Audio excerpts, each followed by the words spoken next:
Hello students, welcome back to my YouTube channel. हम twelfth class RBSC board model paper 2022 discuss कर रहे थे, जिसके अंतर्गत कल की वीडियो में हमने चैप्टर नंबर फर्स्ट जीवों में जनन से संबंधित जो आपके एग्जाम की दृष्टि से बहुत ही महत्वपूर्ण क्वेश्चन रहने वाले थे, वो हमने कल की वीडियो में फर्स्ट चैप्टर के डिस्कस किए थे। आज हम हमारा जो चैप्टर नंबर 2 है उससे संबंधित मोस्ट इंपॉर्टेंट क्वेश्चन हम डिस्कस करने वाले हैं, जो कि आपकी बोर्ड की जीव विज्ञान के पेपर की दृष्टि से बहुत ही महत्वपूर्ण है। पुष्पीय पादपों में लैंगिक जनन, ये हमारे चैप्टर नंबर 2 का नाम है, और इससे संबंधित जो मोस्ट इंपॉर्टेंट क्वेश्चन है जो आपकी बोर्ड के एग्जाम के लिए बहुत ही महत्वपूर्ण रहने वाले हैं, वो आज इस वीडियो के अंतर्गत हम डिस्कस करेंगे।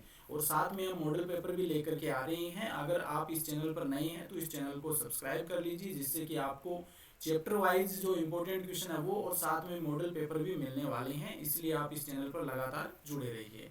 तो आइए शुरू करते हैं। सबसे पहले हम देखेंगे बहुविकल्पी क्वेश्चन, अति लघुतरात्मक क्वेश्चन, और उसके बाद में लघुतरात्मक क्वेश्चन, और फिर हम निबंधनात्मक क्वेश्चन देखेंगे। तो पहले हम बात कर लेते हैं बहुविकल्पी प्रश्नों की। आवरण विहीन तथा एक कोशिकीय जनन अंग प्रमुख लक्षण है। आवरण विहीन और एक कोशीय जनन अंग है, ये इनमें से कौन सा जिसका प्रमुख लक्षण है? तो इसका आंसर है वो हो जाएगा थेलोफाइटा। थेलोफाइटा जो वर्ग है, थेलोफाइटा जो पादप वर्ग जिसमें सवाल हैं ये सभी आते हैं, तो इनमें जो जनन अंग होते हैं वो एक कोशिकीय आवरण विहीन होते हैं। क्वेश्चन नंबर 2 है, एक अनावर्त बीजी में 400 परागकणों को उत्पन्न करने के लिए कितने अर्धसूत्री विभाजन आवश्यक होंगे? वेरी वेरी इंपॉर्टेंट क्वेश्चन है, ये आपके बोर्ड के एग्जाम में छपने वाला क्वेश्चन है। एक अनावर्त बीजी में 400 परागकणों को उत्पन्न करने के लिए कितने अर्धसूत्री विभाजन आवश्यक होंगे? अब देखो ऑप्शन दे रखे हैं 400, सेकंड है 100, थर्ड है 200 और फोर्थ है 50। ये हम जानते हैं कि एक कोशिका है उससे अर्धसूत्री विभाजन में 4 सेल्स का निर्माण होता है। अब देखो यहाँ पर 400 परागकण हमें बनाने हैं, तो 50 से तो 4 कितने हो जाएंगे? 100 होंगे। 200 से हम अर्धसूत्री विभाजन करेंगे तो 200 से 4 800 हो जाएंगे। 100 से करेंगे तो 400 हो जाएंगे। तो यानी कि हमारा सेकंड ऑप्शन है ये राइट हो जाएगा। तो 400 परागकणों को उत्पन्न करने के लिए हमें 100 अर्धसूत्री विभाजन करने होंगे। नेक्स्ट है क्वेश्चन नंबर 3, परागकण मात्र कोशिका में गुणसूत्रों की संख्या होती है। परागकण मात्र कोशिका में गुणसूत्रों की संख्या होती है। ऑप्शन फर्स्ट है अगुणित, सेकंड है द्विगुणित, थर्ड है त्रिगुणित और फोर्थ है बहुगुणित। तो यहाँ पर देखो ऑप्शन सेकंड हमारा राइट हो जाएगा। परागकण मात्र कोशिका है, ये द्विगुणित कोशिका होती है, और इसमें फिर विभाजन होता है, अर्धसूत्री विभाजन, जिससे अगुणित कोशिकाओं का निर्माण होता है, परागकणों का निर्माण होता है। नेक्स्ट है क्वेश्चन नंबर 4, बीजांड का वह स्थान जहां पर बीजांड व्रंत होता है। बीजांड का वह स्थान जहां पर बीजांड व्रंत होता है उसे कहते हैं। तो इस क्वेश्चन का राइट आंसर ऑप्शन सेकंड हो जाएगा, उसे हम नाभिका या हाइलम कहते हैं।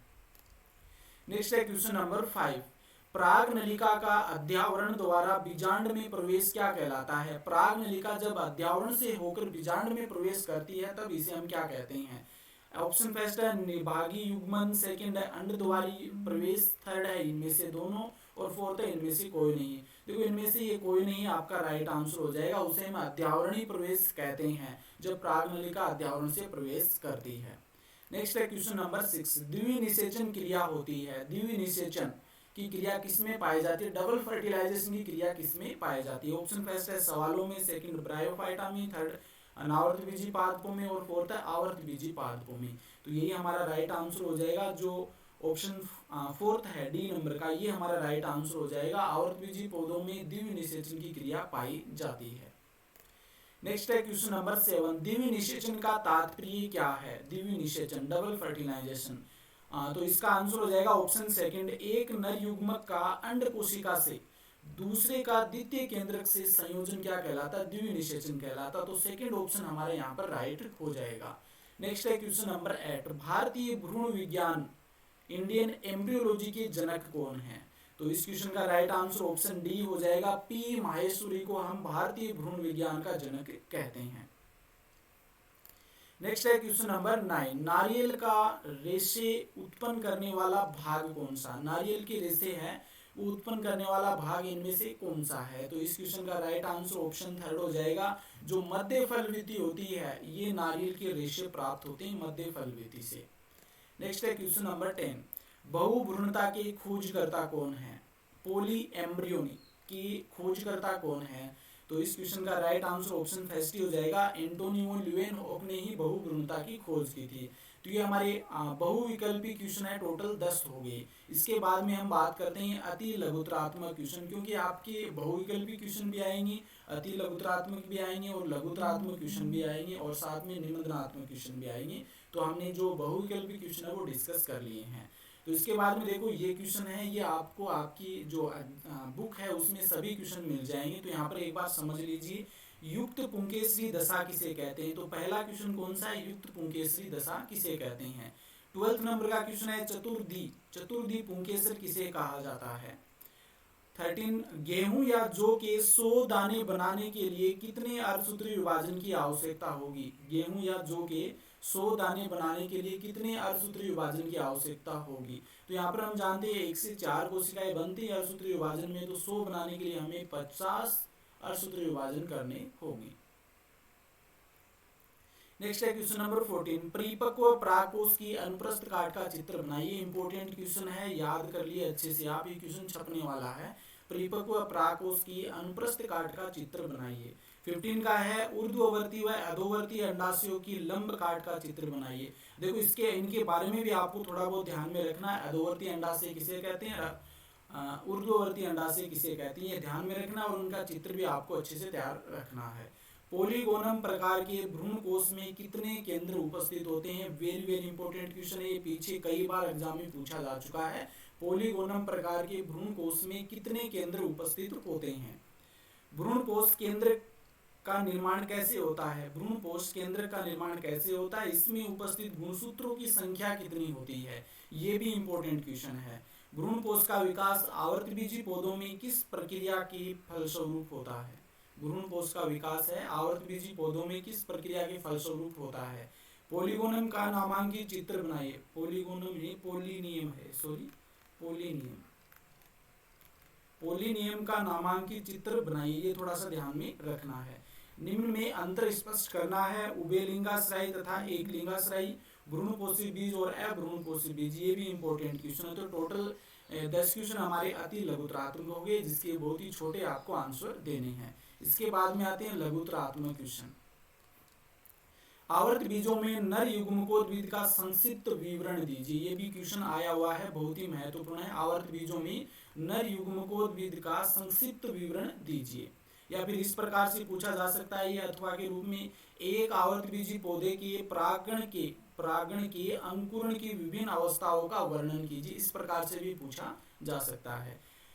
नेक्स्ट है, वायु परागण का संक्षिप्त टिप्पणी लिखिए। वायु परागण पर संक्षिप्त टिप्पणी लिखिए, और ये इस प्रकार से भी पूछा जा सकता है, वायु परागित पुष्पों की विशेषताएं लिखिए।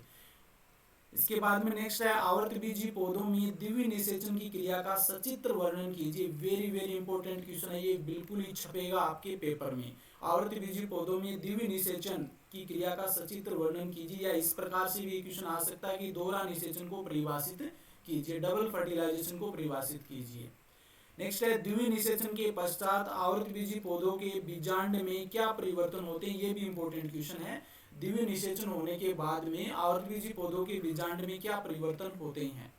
नेक्स्ट है क्वेश्चन नंबर 25, निम्न पर टिप्पणी लिखिए। इंपॉर्टेंट क्वेश्चन है, क्योंकि इसमें से डेफिनेशन है, कई की पूछी जा सकती है। भ्रूण कोष तथा भ्रूण कोष की तुलना, इनमें क्या अंतर है? एनिसेक फलन, वेरी वेरी इंपॉर्टेंट है, कई बार एग्जाम में ये रिपीट हो चुका है, पूछा जा चुका है। एनिसेक फलन किसे कहते हैं? बहुभ्रूणता, पोली एम्ब्रियोनी, असंग जनन, ये भी इंपॉर्टेंट है। अपयुग्मन, ये 5 डेफिनेशन आपको थोड़ी अच्छे से ध्यान में रखनी है, क्योंकि इनमें से 1 या 2 आपके एग्जाम में छपने वाले हैं। तो ये क्वेश्चन हमारे हो गए लघुतरात्मक प्रश्न। अब आते हैं निबंधनात्मक प्रश्न, जिनके आंसर आपको बड़े देने हैं। पुष्पीय पादपों में लघु बीजाणु जनन का सचित्र वर्णन कीजिए। पुष्पीय बीजाणु में लघु बीजाणु जनन का सचित्र वर्णन कीजिए। नेक्स्ट है, गुरु बीजाणु जनन क्या है? आवर्तबीजी पौधों में मादा युग्मकोद्भिद के परिवर्धन का वर्णन कीजिए। आवर्तबीजी पौधों में मादा युग्मकोद्भिद के परिवर्धन का वर्णन कीजिए। वेरी वेरी इंपॉर्टेंट क्वेश्चन है, ये भी छपने वाला क्वेश्चन है। परागण किसे कहते हैं? परागण के विभिन्न प्रकारों का वर्णन कीजिए। इंपॉर्टेंट क्वेश्चन है, ये भी आपको अच्छे से ध्यान में रखना है। स्वपरागण की अपेक्षा पर परागण अधिक उपयोगी है, इस कथन की व्याख्या कीजिए। द्विबीजपत्री भ्रूण के विकास का वर्णन कीजिए। भ्रूणपोष क्या है, इसके विभिन्न प्रकारों का संक्षिप्त विवरण दीजिए। देखो 30 नंबर का जो क्वेश्चन है, द्विबीजपत्री भ्रूण के विकास का वर्णन कीजिए, इंपॉर्टेंट क्वेश्चन है। ये सभी क्वेश्चन है बहुत ही महत्वपूर्ण है, क्योंकि मैंने जितने इंपॉर्टेंट क्वेश्चन हो सके वो इस चैप्टर में से बनाए, क्योंकि चैप्टर बहुत ही बड़ा है। इस कारण से आपको क्वेश्चनों की संख्या भी ज़्यादा दिख रही होगी, लेकिन आप इसमें ध्यान रखिए कि जो छोटे क्वेश्चन है वो हमने ज़्यादा शामिल किए हैं इसमें, और छोटे क्वेश्चन है वो ज़्यादातर पूछे भी अधिक जाते हैं, इस कारण से उनको भी अच्छे से ध्यान में रखना है। और इसमें आपको ये वाला जो क्वेश्चन है, गुरु बीजाणु जनन और ये द्विबीजपत्री भ्रूण के विकास, ये दोनों ही क्वेश्चन बहुत ज़्यादा इंपॉर्टेंट हैं, तो इनको थोड़ा सा आपको अच्छे से ध्यान में रखना है। तो आज के इस वीडियो में हमने टोटल 31 क्वेश्चन, थोड़े ज़्यादा हैं लेकिन बहुत ही महत्वपूर्ण, विश्वास रखिए कि इनसे बाहर आपका क्वेश्चन नहीं जाएगा। आगे आने वाले वीडियो में हम नेक्स्ट जो चैप्टर नंबर 3 है उससे संबंधित इंपॉर्टेंट क्वेश्चन लेके आएंगे। तो इसलिए आप इस चैनल पर नए हैं तो इस चैनल को सब्सक्राइब कर लीजिए, जिससे आने वाले जितने भी वीडियो हैं उनकी नोटिफिकेशन आपको मिलती रही। इसलिए आप बेल आइकन पर जरूर प्रेस कीजिए, और वीडियो अच्छा लगा तो वीडियो को अधिक से अधिक लाइक कीजिए। धन्यवाद।